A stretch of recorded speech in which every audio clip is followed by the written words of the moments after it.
Hey guys, welcome back to my channel. So today's video is going to be a bit of an overdue pregnancy update, twin pregnancy update. So the last time I sat down and updated you guys, I was just out of my first trimester. I think I was like 16 weeks pregnant, and that video was all about just my first trimester being pregnant with twins. Now it's been a few more weeks and I know I've been a little MIA. We've been traveling. It's just been so busy getting through the holidays and your girl is tired. I'm definitely feeling this pregnancy much more now than I was back then. So I've got a lot to update you on, and I thought I would do sort of like a mid-pregnancy update check-in and just chat about my symptoms over the last few weeks, how I'm feeling, what I'm prepping for, what I'm thinking about, all of that crazy stuff. I am 23 weeks now, about 23 and a half-ish. I've got my phone here for notes so that I don't forget to update you guys on anything. But first, let me show you my bump. Oh, I'm at the point where I'm just like knocking into things all over the place. But here's my belly, 23 weeks. I'm basically the size I was when I was in my third trimester / at the end of my pregnancy with Arlo, with my second, and now I'm definitely showing more than I was at 23 weeks with my singletons. Big belly, babies are a-growing. Now I gotta wheel this big old booty back. Actually, I wish my booty was getting bigger. I've got like, everything else is getting bigger, but that.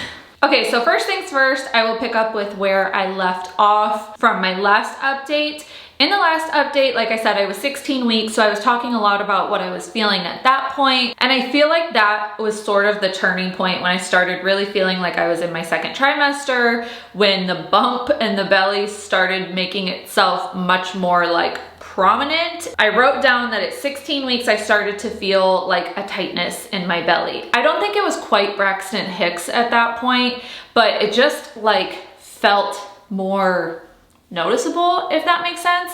I have talked a lot about how I was showing really early in this pregnancy because it's twins and it's my third like full pregnancy. Yeah, 16 weeks is sort of when I started feeling that feeling like my belly would get tight or just feel really full, but even when I wasn't full, if that makes sense. At 17 weeks, I started feeling kicks. That I had kind of been feeling like flutters before. I mentioned that in my last update video, but 17 weeks, I started feeling actual like pop kicks, and that was really cool. I feel like once I started to be able to feel them move, it really helped ease my anxiety a lot. Although I'm not gonna lie, I still have so much anxiety this pregnancy after losing my previous one. Like even now, I feel them all day long, and I definitely feel them getting stronger, and I feel their kicks very prominently. I'll talk more about that in a little bit, about like the differences between them. But even being able to feel them, I kind of thought that would be like the cure-all for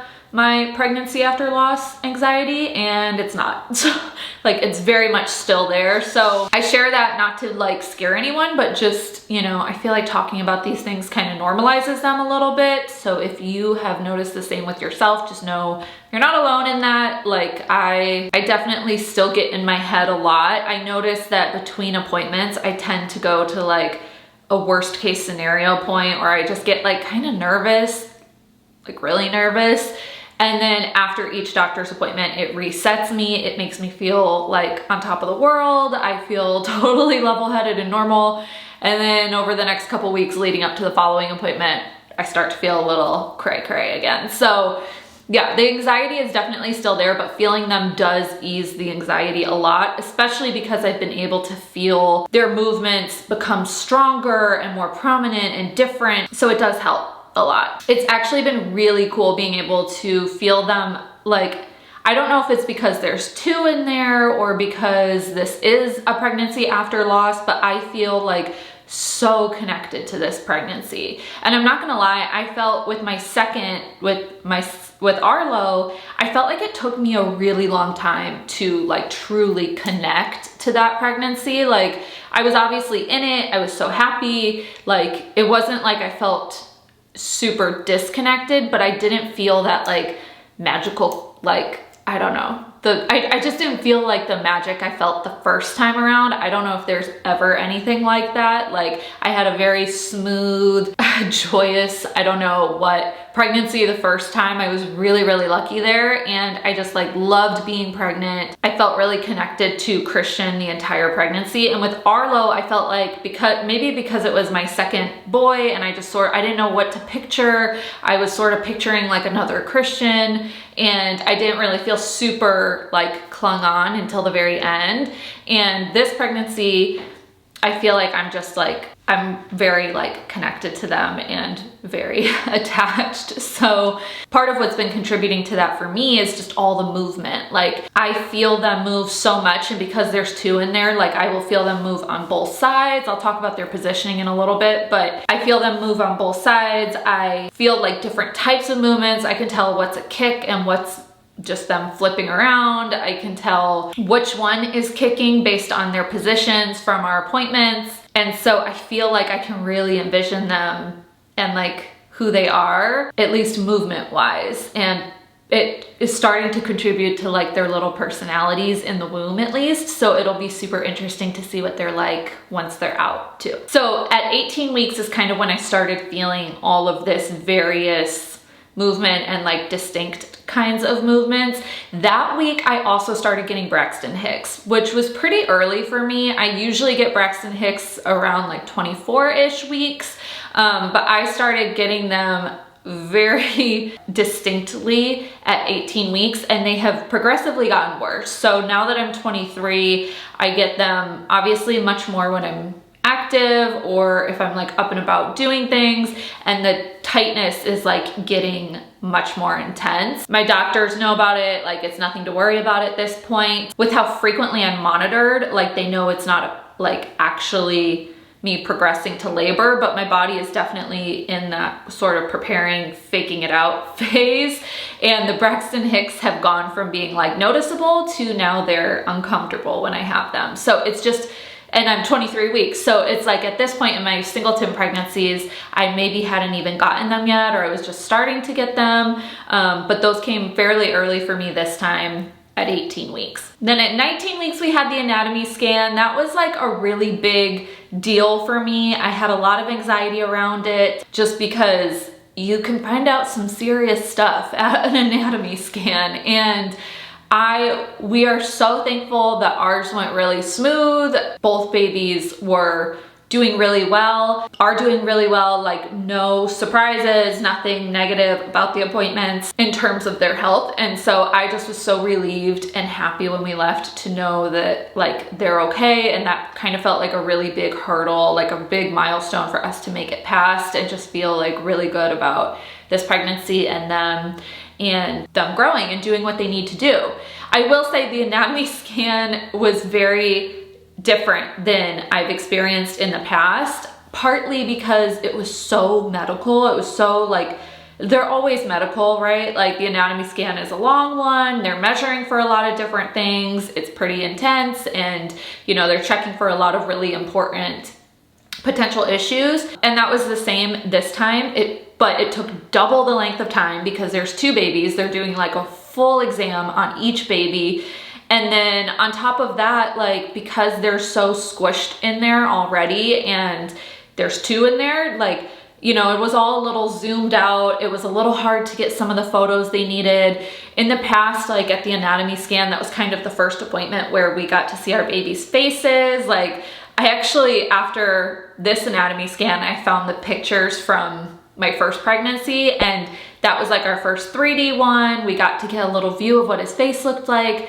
This time it was not that. It was like we've had a very like zoomed out profile view of each of them so far. We haven't gotten to see their faces or much up closeness. Granted, I've been early on, I am only 23 weeks, but obviously I want to hear that they're okay. That's like the main priority, but like you also just sort of look forward to the anatomy scan to like see more of your baby. And we didn't actually get to see more from like in layman's terms of them. We got to see a lot of them medically, which is good too. But one of them, baby B, was actually moving so much, and she's a little stubborn during these ultrasounds. So we have to go back and get more photos because we couldn't get all of the photos that they needed of her heart. So we go back tomorrow for another growth scan.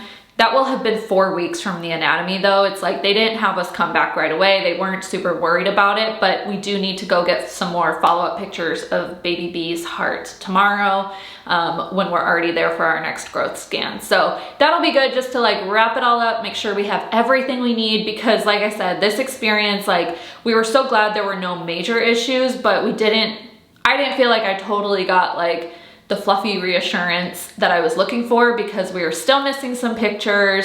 It was really rushed at the end because we had already been in there for an hour and a half. It took a really long time. They couldn't get everything they needed. And then we had to rush off because we had 2 other kids at school having like a holiday party and performance thing at the preschool, and we were like rushing to make it there to the boys in time, and we got there just as they were starting their performances.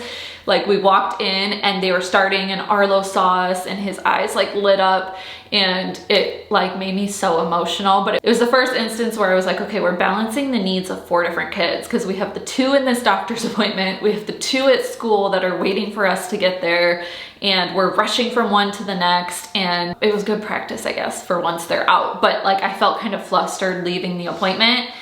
And then over the last few weeks, I've kind of calmed myself down again. My doctor sent, you know, a little note that just said like it all looked normal, so that helped me a lot. I feel like with all my anxiety this time, it's like the fluff is much needed. And maybe that's just me. Like I'm just grateful it went well. Like medically, I'm just grateful nothing came up, because I've seen so many stories on baby boards and from friends I have that the anatomy scan can kind of be the one where like the really scary things make themselves known. And we didn't have any of that. So, you know, I'll take all the chaos and lack of fluff if it means my babies are healthy, which so far they have been. Baby B at that appointment though was also measuring a few days behind baby A. And I felt like maybe that's sort of like what triggered me a little bit, because the last time we had a baby who was measuring behind, it didn't make it. And so I think going into my appointment, my growth scan tomorrow, I'll feel a lot better.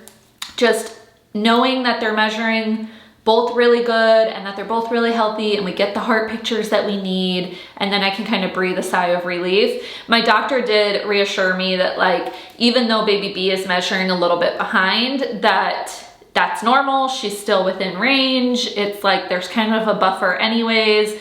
And she's within the normal range. It's just she happens to be a few days behind her sister. So, which I think is also normal with twins. But again, for me, it's like all psychological. So I'll just feel better after we go tomorrow. That's a very like rambly rant, but if I'm truly updating you guys, that's what's going on in my head right now. Another thing that was cool about the anatomy scan is that we were told the positions they were in at that appointment, they will not change. Baby A and baby B were officially determined a couple weeks prior to that, but at the anatomy scan, we were told they won't flip or move or anything really.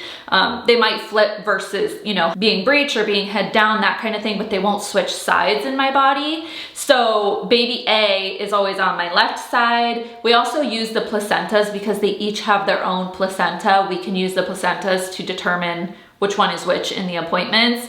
One of them has an anterior placenta and one of them has a posterior placenta. So that always helps identify them as well. But now they use the sides of my body to determine like which baby they're looking at in addition to the placentas. So baby A is always on my left side, and we were told in that appointment she was head down and her feet spanned all the way up to my ribs.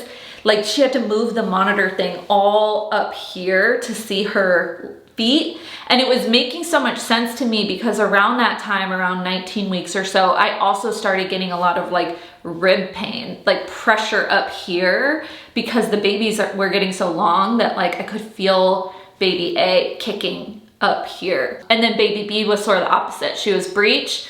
She had her head up here and her feet down low, but also still kind of span the sides. So when I talk about like connecting to their movement, that's what's so cool, is that I know if I'm getting kicks like right here or down low on this side, I know that's baby A. And if I'm getting kicks over here, that's baby B. Their movements are also very different personality wise. Like baby A has been pretty like consistent. She does little like pops. She does little like kicks.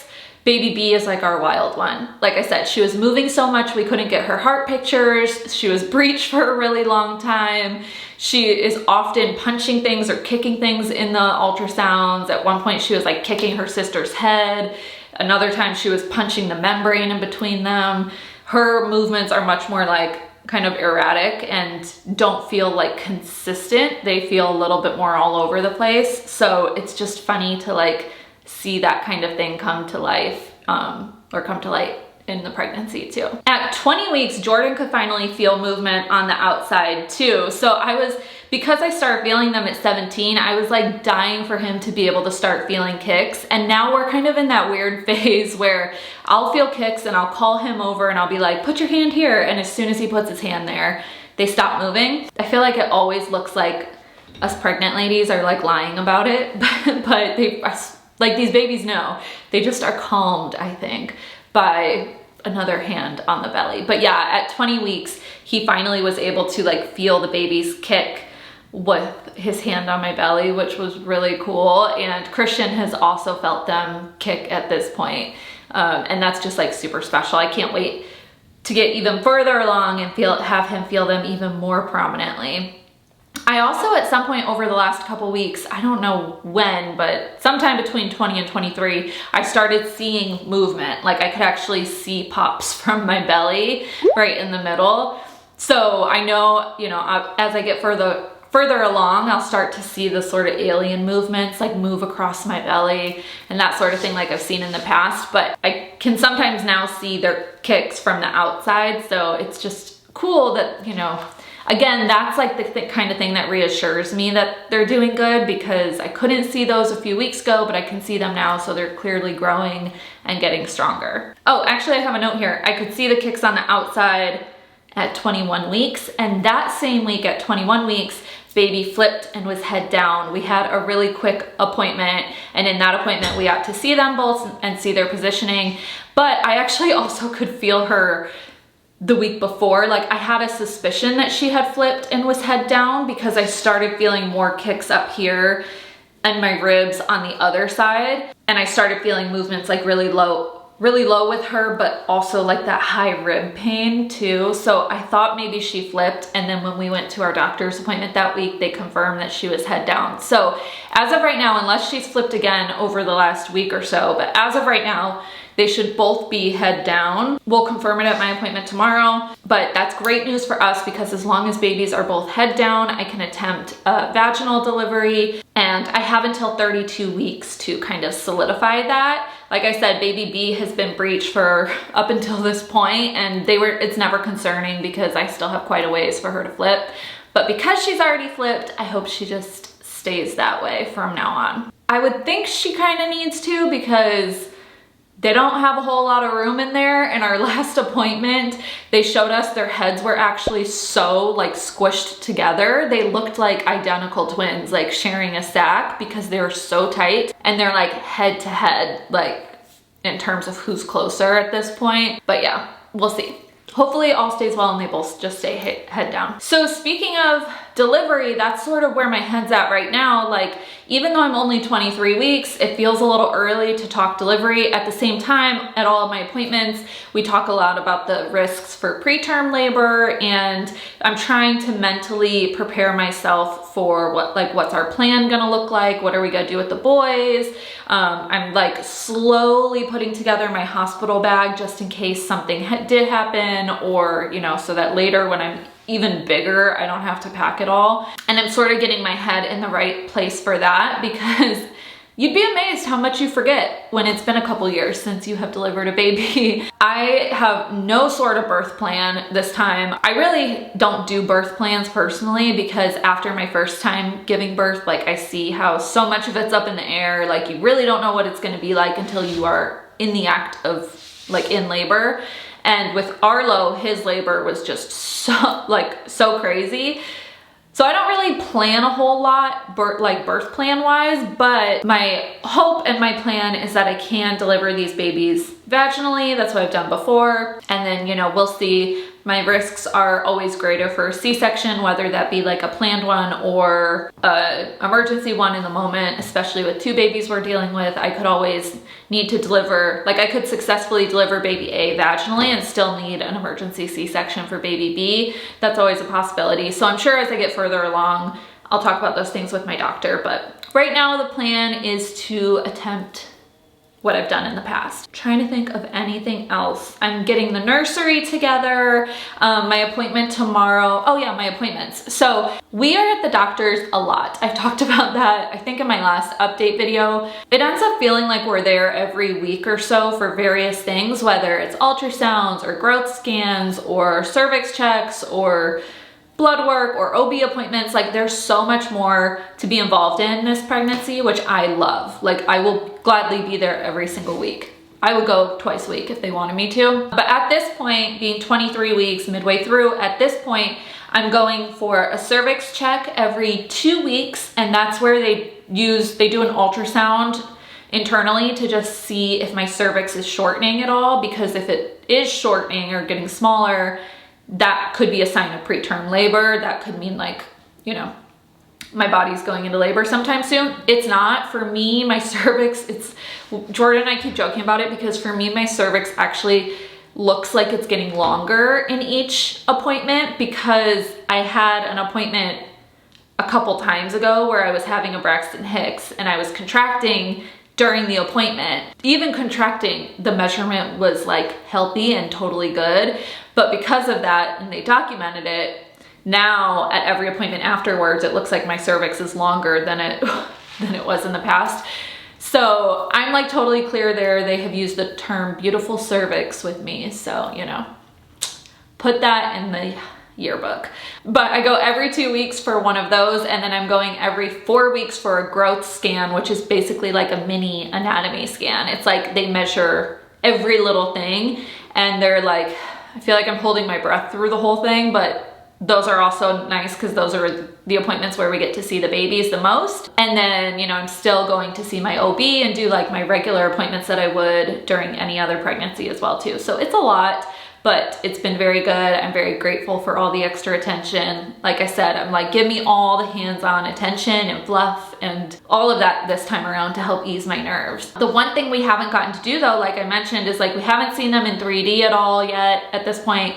We haven't seen their faces at all at this point. Like so far their profiles in each appointment have kind of looked the same since even early on. So next week I have us booked for a 3D, 4D ultrasound, like at one of our local ultrasound places. It's like totally elective. We've done them for both our pregnancies in the past. And this one, with twins, you have to do them a little bit earlier than you would. Normally I go around like 35 weeks or 34 to do those, but at this point, you know, I'm doing it at 24. So we're gonna go next week for that appointment. While the boys are in school, we're gonna go, just me and Jordan, and I'm so excited for it. I'll be sure to vlog it. I'm also going to vlog tomorrow, the day of my next growth scan. So I'll update you guys then with how that appointment goes. But yeah, I can't wait for the 3D, 4D, and hopefully we get some little glimpses of these girlies. I'm just like dying to see what they look like, but also I know they'll be here before we know it. So, you know, they can only keep me in the dark for so long.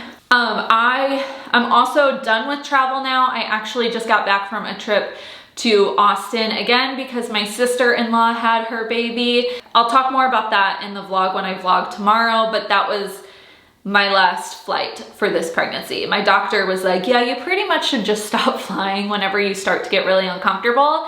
And these last couple trips, I felt like I'm like pushing it. After this last time, it's like plane rides are just so uncomfortable for me. I'm at a point now in the pregnancy where, you know, my belly is as big as it was like 3rd trimester or at the end of the 3rd trimester in the past. I'm that size and I'm also feeling that way. Like I'm definitely at a point where I need a lot of rest. I need a lot of like comfort. I'm having trouble getting comfortable with sitting up or laying on my side. You know, it sort of feels like no matter what, I'm a little bit uncomfortable. So plane rides are just out from now on.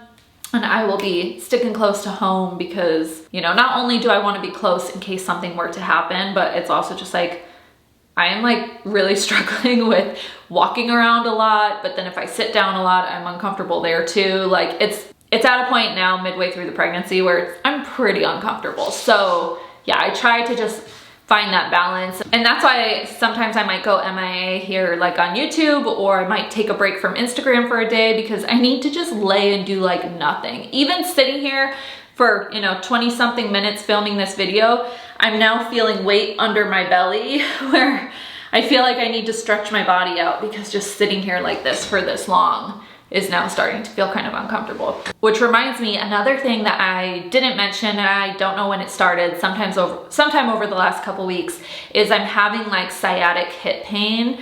And if I'm on my feet too much, I will get like these sharp pains in my pelvic like hip area.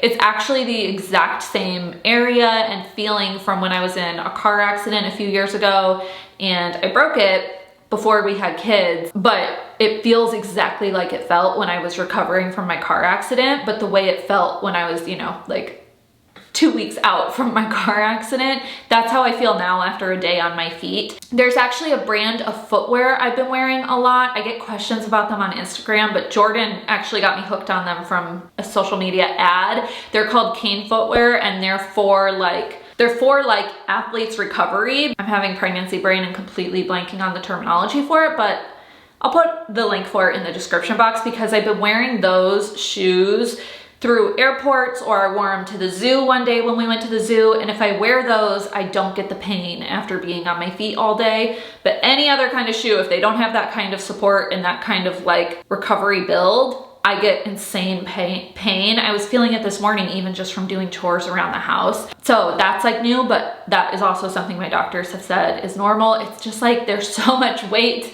and so much pressure from the 2 babies that it's like putting pressure on all my stuff, you know? But all in all, we are doing very well. I'm super excited for our growth scan tomorrow. Super, super excited for our 3D, 4D ultrasound next week. I will be sure to keep you guys updated. Lots of good stuff in store. And now that I'm home and like grounded here and will not be traveling the rest of this pregnancy, I can hopefully be more updated, more present here, and give you guys lots of constant updates. It definitely feels like things are always evolving and changing with how I'm feeling and growing and all the good stuff, you know?